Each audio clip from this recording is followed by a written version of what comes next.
Mateo chapter 8 verses 18 to 22. Pagsunod kay Jesus. Nang makita ni Jesus ang makapal na tao sa kanyang paligid, iniutos niya sa mga kasama na maghandang tumawid sa ibayo. Nilapitan siya ng isang eskriba at sinabi sa kanya, "Guro, susunod po ako sa inyo, saan man kayo pumaroon."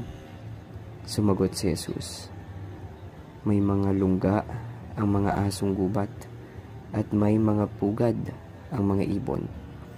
Ngunit ang anak ng tao'y wala man lamang matulugan o mapagpahingahan." Isa naman sa mga alagad ang nagsabi sa kanya, "Panginoon, maaari po bang umuwi muna ako upang ipalibing ang aking ama?" Ngunit sinabi sa kanya ni Jesus, "Sumunod ka sa akin at ipaubaya mo na sa mga patay ang paglilibing ng kanilang mga patay."